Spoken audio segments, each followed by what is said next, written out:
All right, what's up, everybody? It's Roadblock here. So we are gonna start off recording episode 3. So I'm actually recording this only hours after recording episode 2, where I felt like I was caught hard stuck in the campaign, and boy, does ascending some champions change some things. All right, which is great because I'm going to segue and talk about utilizing champions, but also the cost of champions. Okay, so first things first, let's look at where I'm at on the account. So Kale is now 50, and this is hard. So I don't know if you remember in my previous episode on normal.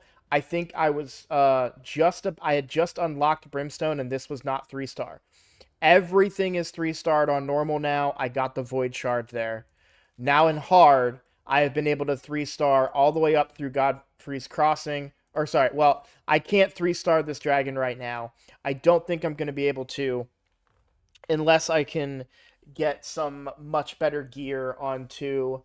You know what? I'll probably be able to do it tomorrow if I can get 4 pieces of lifesteal onto Kale. That should be able to do it. So I'm level 30 now. That unlocked the forge. So I want to talk about the forge. As soon as the forge unlocked, I immediately started crafting gear. And I have an interesting take on this. We're gonna talk about this here. This is my opinion. I want to be clear. This is my opinion. This is not a recommendation. I don't know what officially content creators would say to do. How or well, other good raid players, right? But for me and my mindset, this makes a lot of sense. I think it was just the initial resources that you get when you first open the forge, but I was able to craft like 5 or 6 pieces of perception. Um, and then the rest I put into resilience. And I'm talking these 5 to 6 star pieces. So if we come into my gear and we look at what gear I have that's 5 to 6 stars, there's the resilience gear, there's the perception. 2 of those pieces are on my Kale. Or, well, one of those pieces on Kale. I did delete, and I don't care about ranks, I don't care about stars or anything. Um, if you give me a piece that has flat stats, I don't care. Look at this. 5 star epic, gone. Flat stats on gloves, boots, or chest, gone. Not interested. I don't care if it completes a set. They are bad items. Don't use them. It doesn't matter. Okay? This is like so many wasted items. It's hurting your champions. I guarantee you. You are better off avoiding that 2 piece set or 4 piece set than using flat stats on a glove, a chest, or boots. So I did get another piece of, and it is a good piece of lifesteal gear. Boy, is it good. Crit rate gauntlets. Love to see it. Has attack, HP, and speed. Really, really great. However, I mentioned this in my previous video. You know what? Looking at it right now, maybe I do it. I think I do it actually. Because I'm looking, so because of because I put perception gear on, I'm not getting the attack benefit out of this piece here any longer. So yeah, this is actually better. So the crit rate gloves are going to be better now. I'm giving up 80 attack, but I'm gaining a lot of crit rate and speed and damage. So we're going to equip that bad boy. I do want to check my speeds real quick. He's at 150. Kale is at 149. Perfection. Perfection. That is amazing. All right. So tomorrow, when I get a good, because I'm not going to use this, I'm not going to use any of that stuff. Tomorrow, when I get a new is it the headpiece that I get tomorrow? Where's the Sun Wukong? Yeah. When I get this helmet, um, Kale is going to be able to solo much more content, and that means he'll be able to go ahead and get me the 2 stars across a lot more of the content. So a lot of things happen in a couple hours. If you were paying attention, you would have seen I did manage to ascend Deacon Armstrong. In doing so, this ability is chef's kiss. I am able to generate a lot more damage and rotate through abilities much quicker. And cooldowns. That's the biggest thing about this. This is on default, is on a 4-turn cooldown for the decreased defense. Okay. This makes it a 3-turn cooldown right away because I'm able to, I open on the first round with the decreased defense. Second round, I do this and this. And now I have this available again because I took that second turn or that. So I did 2 turns since I last used it and then it would reset. So I have my decreased defense up a lot more. It's only 80%, but it is up a lot more and available to me a lot more, which is amazing. He needs more accuracy. I'm starting to fall behind there. So I may start moving some gear around because I think, yeah, he has a few pieces that don't have accuracy because I'm going for very specific speeds on him, so that he goes first in my rotation and can land those decreased defenses before I attack. But there's a lot of room to work and play around with that. I do have this accuracy chest. I'm hesitant to use it because I don't want to decrease the health of this character that much. But it's definitely an option for me. I could pair it up with a weapon here. These are pretty bad rolls for perception gear, but perception gear, while they're bad rolls, they're still good enough. I mean, I would like to see accuracy on these items more than anything else. I haven't even looked at what the resilience gear rolled yet, but those are 6-star pieces with HP percent right here, so that's going to be great on a tanky character. And then defense percent right here. So again, these are going to be really good for a character that I want to keep alive if I happen to get a little more tanky character. So I'm doing pretty good on gear. Let's talk about what I was going to say. I'm only crafting the 5 to 6-star pieces and the 3 to 4-star pieces. I did a bunch of faction wars, and we'll talk about that in a second. So I'm able to craft more of these 3 to 4 stars. I am not going to craft the 4 to 5-star pieces. Now this is up to you and how you want to use your account. Okay? But I've talked about this in other videos when it comes to money in the game. And on my main account right now, I craft this stuff and sell it all, and then I craft this stuff and keep what's good. But here's the reason I don't want to make these 4 to 5-star pieces. The materials required to craft a 5 to 6-star use the 4 to 5-star required pieces. The 3 to 4-star pieces are not used in the 5 to 6-star. So with where my account is at, if I was to craft a 4 to 5-star piece, I would absolutely use it. That would be a boon for my account. But 5 to 6-star pieces are going to be so much stronger for me. And so, in my opinion, if I'm crafting these 4 to 5-star pieces, I feel like I'm just holding myself back. Because what if I get 5 of these materials, but then I don't have these materials to craft it? That can be very frustrating. It's unlikely to happen, but I would much rather save these resources for crafting the big boys. And then I can craft these little guys right now, which are still a huge boon to my account because 3 to 4-star gear is good. I mean, if you look at the gear that I have overall, if we filter by ranking, let's look at blue, rares, and legendary 4 to 5-star gear. I mean, that's not a lot. If we go to equipped, because a lot of it is equipped, some of it's not even equipped. Now, a lot of these pieces probably aren't good. Like, that's a decent piece. What are these? Defense boots on an attack set. That's I would sell that. In fact, well, I'm not going to sell it right now because I might get like a defense-based champion that could still use those boots or something along those lines. Who knows, right?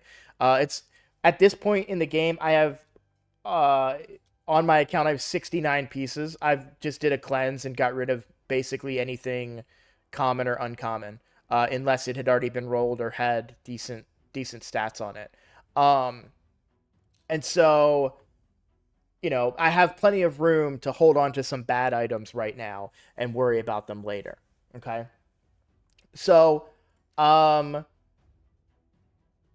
so once I did that ascension on Deacon, that changed everything for me. Um, Immediately I was able to take Deacon and Kale into campaign, and I flew through it. I mean, I blasted all the way up. That's all I've been pretty much doing was just taking them up all the way to the Dreadlands here on the last boss. And then I decided to make the video now before I kind of logged off this account for the night. So that changed everything for the account. I am now second place on the tournament. You can see I'm not catching this guy. It ain't happening. But I am second place in the tournament. I'm pretty sure that's going to hold for another hour. I'm going to check it back in on it here in a little bit just in case. But those 75 gems are huge. Because of all the gems I gained from progressing through the campaign, I am now at level 2 on the gem mine. So I'm getting 1 gem every 2 hours and 23 minutes. And I'm already 50 gems towards the next one. If we look at what my rewards are going to be, here's another 75 right around the corner. I should be able to probably 3-star a lot of these, but maybe not the boss here at the end. We'll find out here in a second. I'll probably find that out tomorrow. So we're doing good on the tournament. Events I've made some progress on just by playing the game, so I have gotten resources. I actually managed to get some fragments for the event, which I thought was kind of funny. I'm obviously never going to end up using those at all. But I wanted to talk about the forge. Oh, let's talk about the cost. Let's go back to what I've been preaching about how to use your resources and why rare champions are so valuable. Okay. Now, I'm not going to be able to backtrack and tell you how much it did cost. So I think in the previous video, you can go check. It was 4 of the spirit, what are these called? The greater spirit potions to ascend once. To ascend twice was 5. To ascend the third time was 7. 7 of greater spirit potions. Not to mention the greater arcane potions. I spent a lot of energy. While I'm talking, I can show you guys just what this is as far as I could get. And I'm bringing food. Like, don't get me wrong. Like, I could probably get a little bit farther if I was bringing a top team, but we are trying to level people up here, and this still is a spot that gets me what I want. So the team isn't tuned or anything. It's on auto. They're just kind of doing their thing. But I'm bringing food in here. Sorry, I'm doing this dungeon, right? And I can clear it pretty consistently in about a minute's time. I think looking at the pace we're here, it'd be just under a minute, maybe a little bit over, depending. But oh yeah, this is great. Now I haven't done this since I haven't done. This is a bad example. This is really burning me. I haven't done this since Deacon became ascended because I didn't need to come back in here at all. And B, when I tell you that I got one of the little guys, more than I got that greater. I mean, the number of times I came in here and all I got was one little guy spirit potion. And you need 10 of them just to make a greater. So that's 10 runs before I can even get one greater out of 70. At that pace, it felt like I was going to take 70 runs. I probably did. I didn't keep track or anything, but there we go. There's 3 this time. But I definitely did a couple. I probably well over 50 runs just to be able to ascend Deacon. And it was totally worth it. But it brings me back to the point that I've been making about the value of cheaply upgrading champions. Um, so we've talked about the value of rare books. Now I'm at 6 epic books, okay? But I wouldn't have been able to get there without Kale, I feel like. Because Kale's the guy doing all the damage. Deacon's not a damage dealer.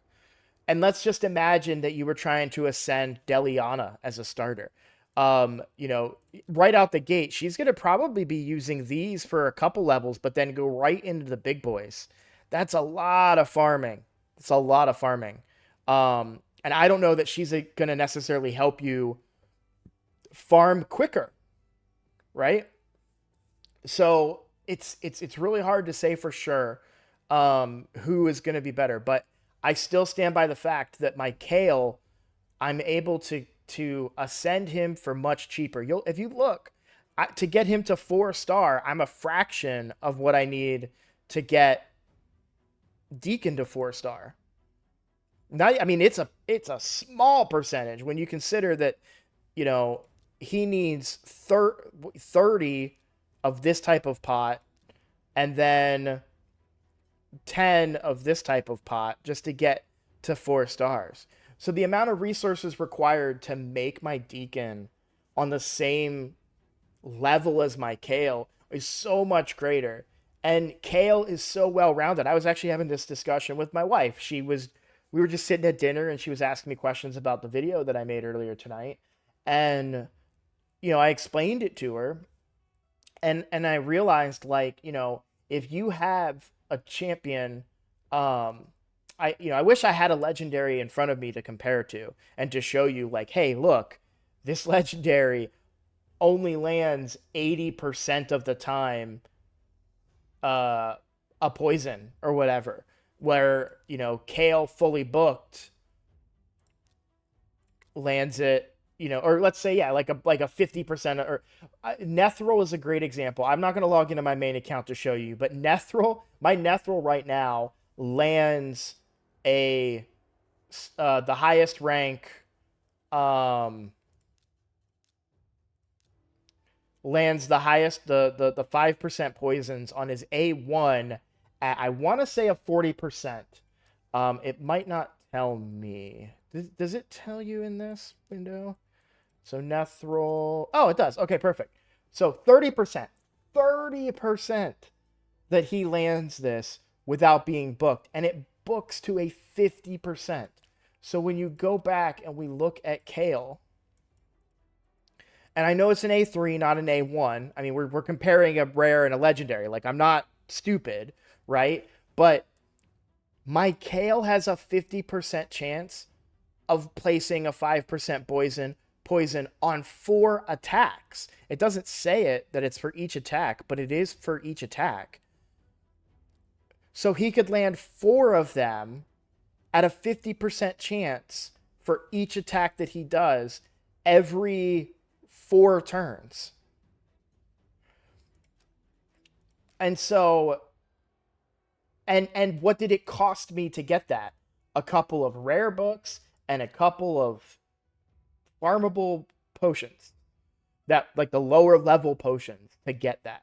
So when you compare the resources it takes to build a legendary versus a rare in the early game, I still think the rare is the way to go. I have a fully leveled 50. And I did just get, look at this. I have a necklace for him. Yes, it's an attack necklace. That's not great. I would prefer to have a crit damage necklace, but, I have a necklace for him. So my next goal is to ascend him, and I'm getting extra stats and damage out of him, including accuracy. There's accuracy on this neck, you know? So he's about to be, I can go ascend him in probably 2 runs. Yeah, probably, like, I'd say, let's say 5 to 6 runs to get the materials for both, from both sections, to be able to ascend him, and up to 5, so I'd say probably 10 runs, because I got to do the second to get him all the way up to 5. This is what I need for 4. even at 20 runs, that is a fraction of what you'd be spending run wise to ascend the equivalent champion in a legendary, right? And this is important stuff to consider when you're a free to play champion. Yes, the legendaries are strong. Yes, you're going to look at them and say, that's a legendary. I have to level it, but you don't. You don't. You can play the game at a different in a different way, and it can be more beneficial to you, because tell you what, Kale level 60 I will use in every part of the game. All right, I will use him as my campaign farmer. I will use him in every single dungeon, because poisons affects every single one of these dungeon bosses, including the keeps. I will obviously faction wars. That's, we'll use all champions in faction wars. That is what it is. Arena. He's a great arena nuker. Just I happen to have a key. Let's bring him in here. I'm just gonna pick the first team that I see, and we'll do it on auto even. This is not a perfectly tuned team. Look at that. And granted, it wasn't an especially powerful team. By the way, I'm in Silver 1. I'm in Silver 1, day 3. Already in Silver 1. Okay? So, yeah, that wasn't like the most challenging team ever. This is a I'm going to see. I'm not going to say that I'm going to win this. This is a very, let's be clear. This is a tough matchup for me. Okay? But let's see what happens. I'm going to keep it on auto. We're going to see what happens. Yeah, I see a lot more resistances coming out from them. Yeah.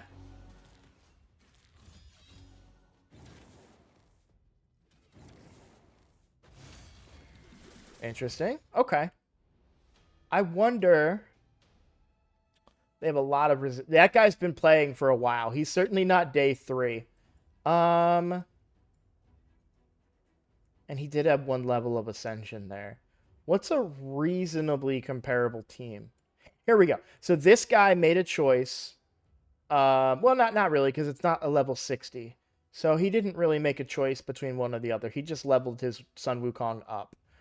Let's see how we do against this. I'll keep it on auto still. I just want to see. I'm curious. Okay.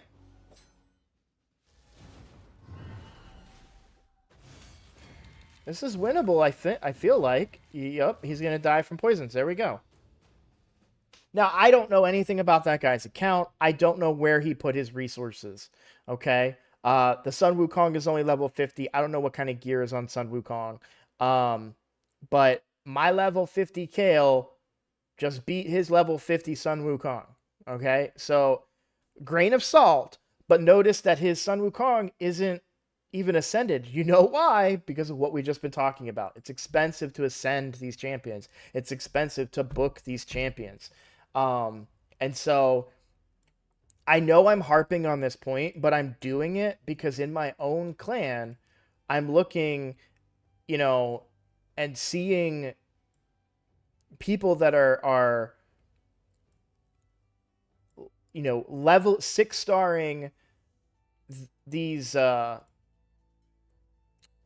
legendaries over certain epics. And a lot of times you guys will share your rosters on the Discord, and I'll look at it and be like, why have you not leveled the Armiger down there? Why have you not leveled the War Maiden? Like you need a decreased defense champion, and you're like working hard to fuse Rosin when War Maiden's sitting right there.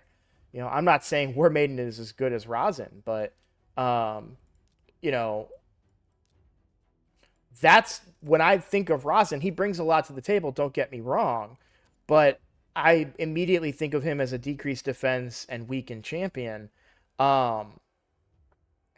He does have some turn meter control. Like, he's a good champion. I'm not saying he's not. He's definitely going to be handy on Fire Knight too, but the amount of resources that you need to put into him versus the amount of resources you need to put into a War Maiden.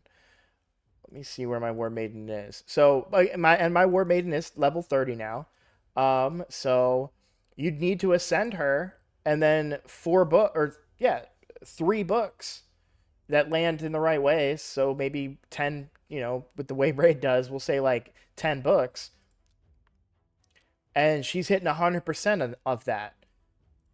And I've already got another book ready to go. So I'm just saying sometimes there's more value in champions that you wouldn't think of on a first look. And I keep beating this point up, and I'm sorry about that, but I see it with my own guys that are struggling and saying, "Why am I struggling?" And it's like, because you have 80 champions at level 50 and 6 of them are at level 60, and it's not the right ones that you want at level 60. Because, some content creator said, "This is the greatest champion ever." And they probably are, but they're in a totally different time in the game. Where books come easy to them and resources come easy to them. I don't have to farm these dungeons very often because I get so many of the potions from other content. Uh, so, again, and even when I do farm them, I'm farming them all the way down here and getting way more resources per run. So, it's just important things to think about, that where you are on an account matters. Um, so we talked about the forge, we talked about the cost of ascending this, and this took a chunk out of my time. If I wasn't an all-day player, like if I couldn't play for multiple hours throughout the day and afternoon, um, I couldn't have. I mean, I'd still be doing this tomorrow. And so for those of you that are playing on limited time, that's even more reason to be mindful of your resources. Um, we talked about the tournament. I'm just kind of going through my mental checklist here to make sure. We talked about campaign and all the progress that I've been making there. Another big thing too is, man, if I could go back and redo this, I would, because I'm pretty confident I'd be able to hit to complete this within the first 24 hours, because in the first 24 hours you do get 2x for sacreds. Um and so, but I can't think of too much else that I want to talk about right now. I'm doing pretty good in gear. I'm happy with that. Oh, champions. We can talk about champions. Oh, clan boss. That's it. We'll talk about clan boss. So in my earlier video, I mentioned doing normal and trying to see if I would be able to at least get the adept chest on there. So this is after. So Kayle was level 49 during this run. Deacon was level 4, was ascended for this run, and I was able to squeeze out about 500k on normal, which is about my average on easy before all those changes. And so, I was able to get the first adept chest. I'm at 1.16, so I wasn't quite able to get the second adept chest, but I'm happy with where I'm at on this first adept chest. Um, and I feel pretty confident. So right now, I'd say my second key was much greater than my first key. So I'd say I can probably do 1.2 in 2 runs on normal. Granted, I was probably affinity friendly here, so grain of salt, but I don't know that I'd be able to get the knight chest. So just given the content, I'm not sure if I want to, where I want to put my resources, but I definitely think trying to do as best I can in normal first and seeing where that ends up. I can take a day, right? I can sacrifice one day, or maybe I put one key into easy to start tomorrow and see where that leads me. Because if I can one key easy and put 3 keys into normal, that's pretty good. Um, we'll see what happens. I got to figure out to start the day, because Kayle does a lot now, and tomorrow afternoon after reset, when I'm in lifesteal gear on the Kayle, I think Kayle's probably going to carry me for quite a few more rounds on clan boss, and I should be able to see a lot more progress there. because he's going to be able to heal himself up as he's doing damage. So I'm excited about that. I'm also excited to have this tournament be over so I can start getting access to other tournaments. I would love to be able to do a dragon tournament right now, or a spider tournament. I have not touched spider. And let's talk about that real quick. I know this video is already at 30 minutes. I'm sorry, it is kind of long. But let's talk about why I'm not doing dungeons. So I'm being smart with my energy. Dungeons are great. I'm not saying they're not, but I'm trying to be smart with my energy because I want to progress in the campaign and get these immediate resources. We're talking books, we're talking silver, we're talking gems. That's really important. Gear is great, but the reality is that if I'm doing Dragon's Lair 6, you're not going to give me specific drop rates, do you? Okay, so it's 3 to 4 star gear with a high percent chance of it being um uh a rare piece of gear, as well as probably a set that I'm not going to want to use. Okay. And so if I'm going to do this content, I would rather double dip it. I know that if I was to come in here with my reworked group, let's come in here with a reworked group and see what happens. All right. We'll put her in there. This is my clan boss team, my strongest team. Yeah, let's super rate it. I feel like, so I've not cleared this before. We've got it on auto. Let's see how we do. Could go great, could go poor. I don't know. We have a lot of. We could fail it. Like I said, I just haven't done it. I'm gonna manual just a little bit here because I know that I'm gonna to throw away a lot of abilities that I want to save for the boss. So I don't want to waste a lot of those abilities. So we'll come in here and we'll manual some of it. I think auto is going to be smart enough to do what I want to do. I probably wouldn't have used that ability first, but so be it. Yeah. I think we're going to be good.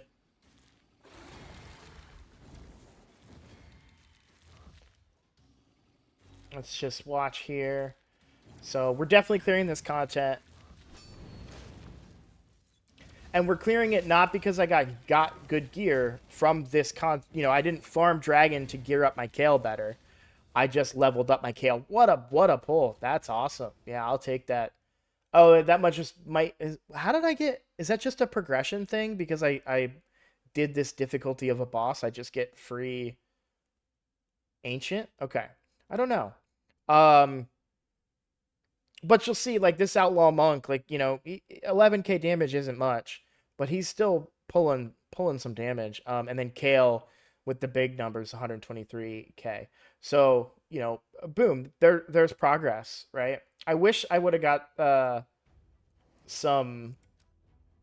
piece of gear to kind of explain to you and say, like, oh, look, see, this is a piece of gear I wouldn't use to make my point. But the point is, like, you got to be smart where you're putting your energy. And we know that there will be tournaments going on where I can get resources just doing dragon or ice golem or fire knight.